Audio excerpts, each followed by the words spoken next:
കൂട്ടുകാരെ, അപ്പോൾ നമുക്ക് ഇന്നത്തെ വീഡിയോ എന്ന് പറയുന്നത് ഒരു സ്പെഷ്യൽ ആയിട്ടുള്ള വീഡിയോസാണ്. നോൺ സ്റ്റിക്ക് പാത്രമൊക്കെ ഉപയോഗിക്കുന്നവരായിരിക്കില്ലേ നമ്മൾ മിക്കവരും. പക്ഷെ അതൊക്കെ ഉപയോഗിക്കുമ്പോൾ ഒരുപാട് സൈഡ് എഫക്റ്റും കാര്യങ്ങളും ഉണ്ട് എന്നിങ്ങനെ കേൾക്കുന്നത് കൊണ്ട് തന്നെ നോൺ സ്റ്റിക്കിൽ നിന്ന് ഒന്ന് മാറ്റി പിടിച്ചിട്ട് നമുക്ക് മൺചട്ടിയിലേക്ക് പോയാലോ എന്ന് ചിന്തിച്ച് മേടിച്ചതാണ് കേട്ടോ ഈ ഒരു പുത്തൻചട്ടി. അന്നേരമാണ് അറിയുന്നത് പുത്തൻചട്ടി ഉപയോഗിക്കുന്നതിന് കുറച്ച് രീതികളൊക്കെ ഉണ്ടെന്ന്. അപ്പോൾ ഇന്ന് നിങ്ങളുമായിട്ട് അതൊന്ന് ഷെയർ ചെയ്തേക്കാമെന്ന് കരുതി. അതിനായിട്ട് ഞാൻ ഇവിടെ ചട്ടി നന്നായിട്ട് കഴുകിയിട്ട് അത് നിറച്ച് വെള്ളം എടുത്തിട്ടുണ്ട്. അതിലേക്ക് ഞാൻ ഇട്ട് കൊടുക്കുന്നത് 2 ടേബിൾ സ്പൂൺ എന്നോണം ചായപ്പൊടിയാണ് ഇട്ട് കൊടുക്കുന്നത്. അപ്പോൾ ഇത് ചെറിയ ചട്ടിയാണ്. നമ്മൾ വലിയ ചട്ടിയാണ് എടുക്കുന്നതെന്നുണ്ടെങ്കിൽ ഈ 2 എന്നുള്ളത് 4 ടേബിൾ സ്പൂൺ ആയിട്ട് ഇട്ട് കൊടുക്കണം കേട്ടോ. നിറച്ച് വെള്ളവും എടുക്കണം. ഇത്രയും കാര്യങ്ങൾ ചെയ്തിട്ട് നമ്മളിത് ഗ്യാസിൻ്റെ അടുപ്പത്ത് വെച്ചിട്ട് ചെറിയ ചൂടിൽ, ഒരുപാട് വലിയ ചൂടിലുമല്ല എന്നാൽ തീരെ ചെറുതും അല്ലാത്ത രീതിയിൽ മീഡിയം തീയിൽ ഈ ചായ നന്നായിട്ട് തിളപ്പിച്ചെടുക്കുക.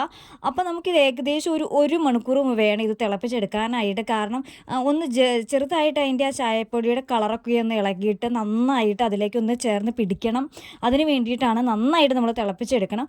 ഏകദേശം ഞാൻ ഈ ഒരു ചെറിയ ചട്ടി ആയിരുന്നിട്ട് പോലും ഒരു മണിക്കൂർ എടുത്തു. അതുകൊണ്ടാണ് ഞാൻ തമ്മിൽ പറഞ്ഞത് 1 മണിക്കൂർ കൊണ്ട് നമുക്ക് ചട്ടി മയക്കിയെടുക്കാമെന്ന്. ഇപ്പോൾ കണ്ടത് ഈ ഒരു പാകമായപ്പോൾ ഞാൻ വാങ്ങിയിട്ടുണ്ട് കേട്ടോ.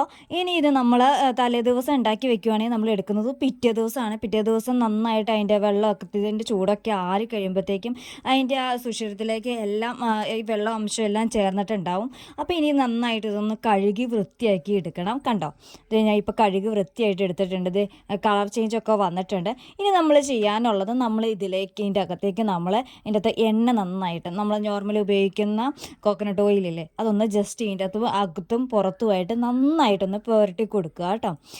നന്നായിട്ട് അകത്തും വേണം പുറത്തും വേണം കേട്ടോ. നല്ല രീതിയിലൊന്ന് പുരട്ടി കൊടുക്കുക. അതിനുശേഷം നമ്മൾ വെയിലുണ്ടെന്നുണ്ടെങ്കിൽ നമ്മൾ വെയിലത്ത് വെച്ച് ഇതൊന്ന് ഉണക്കിയെടുക്കുക.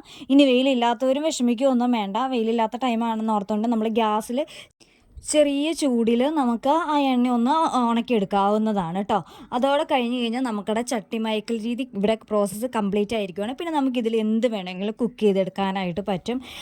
പിന്നെ നമ്മൾ ശ്രദ്ധിക്കേണ്ടത് സ്ക്രബ്ബറൊന്നും നമ്മൾ മൺചട്ടി തേച്ച് കഴുകാനായിട്ടൊന്നും ഉപയോഗിക്കരുത് കേട്ടോ. നോർമലി എന്തെങ്കിലും ക്ലോത്ത് ഉപയോഗിക്കുക, അല്ലെങ്കിൽ നമ്മൾ കൈകൊണ്ടൊക്കെ വാഷ് ചെയ്തെടുക്കുക കേട്ടോ. അപ്പോൾ ഇത് ദീർഘകാലം ഉപയോഗിക്കുകയും ചെയ്യാം. അപ്പോൾ നമുക്കിടെ ഇന്നത്തെ വീഡിയോ നിങ്ങൾക്ക് ഇഷ്ടമായെന്ന് കരുതുന്നു. അപ്പോൾ ഇതുപോലുള്ള ടിപ്പുകൾ നിങ്ങൾക്ക് ഇനിയും വേണമെന്നുണ്ടെങ്കിൽ നമ്മുടെ ചാനലൊന്ന് സബ്സ്ക്രൈബ് ചെയ്തിടണേ. ബൈ.